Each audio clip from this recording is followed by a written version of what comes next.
बिस्मिल्लाहिर्रहमानिर्रहीम। अस्सलाम वालेकुम, welcome to shining stars academy. आज के इस टॉपिक में, आज के इस लेक्चर में हम टॉपिक 4.8.1 जो कि average orbital speed of satellite के हवाले से हमने पिछली वीडियो में बात की कि जब भी हम सैटेलाइट को अपने ऑर्बिट में पुट करते हैं तो उसको एक ख़ास टेंजेंशियल वेलोसिटी से उस ऑर्बिट में पुट करते हैं और उससे उसकी वेलोसिटी ना कम होनी चाहिए ना ज़्यादा होनी चाहिए। तो वो स्पीड जिसके जो एक सैटेलाइट को अपने ऑर्बिट में रिवॉल्व करने के लिए रिक्वायर होती है, वो स्पीड क्या कहलाती है? ऑर्बिटल स्पीड कहलाती है। ठीक है, या फिर हम इसे टेंजेंशियल स्पीड भी बोलते हैं। डेफिनेशन क्या है ऑर्बिटल स्पीड की? Orbital speed of the body is the speed at which it orbits around the centre of the system.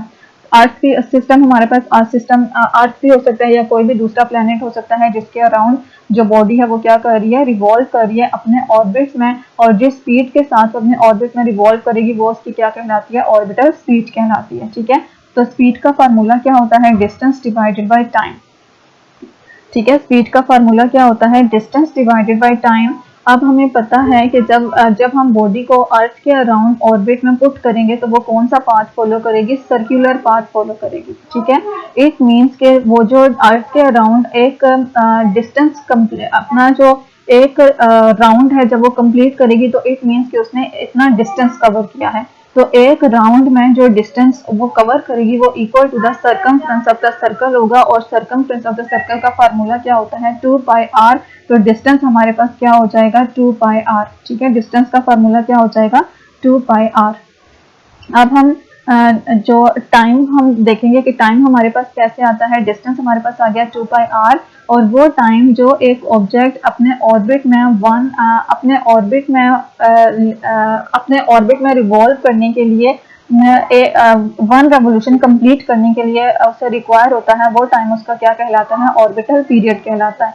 जैसे अर्थ सन के गिर्द रिवॉल्व कर रही है तो वो अपना सूरज के गिर्द जो एक चक्कर है वो 365 डेज में कंप्लीट करती है। ठीक है, तो वो उसका क्या कहलाता है? ऑर्बिटल पीरियड कहलाता है। इसी तरह से कोई भी ऑब्जेक्ट जो दूसरे ऑब्जेक्ट के अराउंड ऑर्बिट कर रहा होता है उससे एक चक्कर कंप्लीट करने के लिए जो टाइम रिक्वायर होता है वो उसका क्या कहलाता है? ऑर्बिटल पीरियड कहलाता है। ठीक है, तो टाइम यहाँ पे किसके इक्वल होगा? ऑर्बिटल पीरियड के इक्वल होगा, और इसको हम किससे रिप्रेजेंट करेंगे? कैपिटल टी से। ठीक है, distance circumference of the circle के इक्वल होगा, और जो टाइम होगा, टाइम जो एक चक्कर या सर्कमफ्रेंस ऑफ द सर्कल के बराबर जो डिस्टेंस कवर करने के लिए उसे चाहिए वो उसका क्या कहलाएगा? ऑर्बिटल पीरियड कहलाएगा। ठीक है, तो इन इक्वेशन को डिस्टेंस की जगह पे इक्वेशन 1 में हमने 2πr पुट कर दिया, और टाइम की जगह पे हमने कैपिटल टी पुट कर दिया। ठीक है, तो इस इक्वेशन के जरिए हम वो वेलोसिटी कैलकुलेट कर सकते हैं जो वेलोसिटी किसी भी सैटेलाइट को अपने ऑर्बिट में पुट करने के लिए चाहिए होती है। ठीक है, अपने ऑर्बिट में कॉन्टिन्यूसली रिवॉल्व करने के लिए चाहिए होती है। ठीक है, it means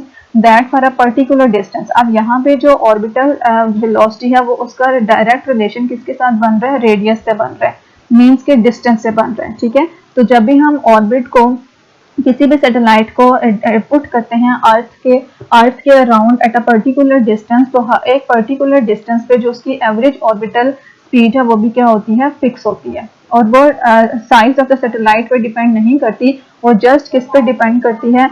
distance from the centre of the earth, कि अर्थ के सेंटर से उस ऑब्जेक्ट का कितना डिस्टेंस है। ऑर्बिटल स्पीड जस्ट उस पर डिपेंड करती है, वो साइज ऑफ द सैटेलाइट पर डिपेंड नहीं करती। ठीक है, तो ये चीज़ आप लोगों को यहाँ पे आनी चाहिए कि जो ऑर्बिटल स्पीड है वो जस्ट किस पे डिपेंड करती है? Distance from the centre of the earth पे डिपेंड करती है, और टाइम पीरियड पे डिपेंड करती है। बाकी साइज ऑफ द या मास ऑफ द सैटेलाइट पे वो डिपेंड नहीं करती, ये इसकी डिपेंडेंस है। ऑर्बिटल पीरियड ऑफ अर्थ क्या है? 365 डेज है।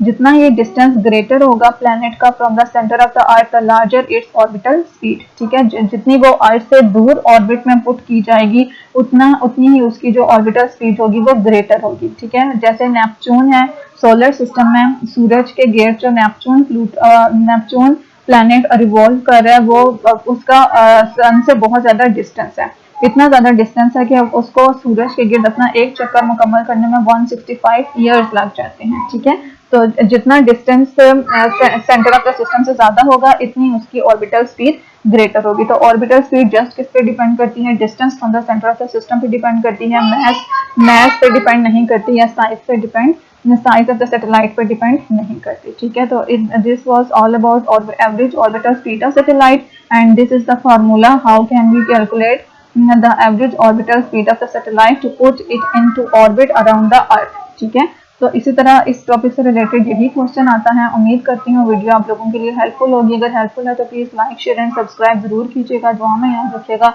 अल्लाह हाफिज़।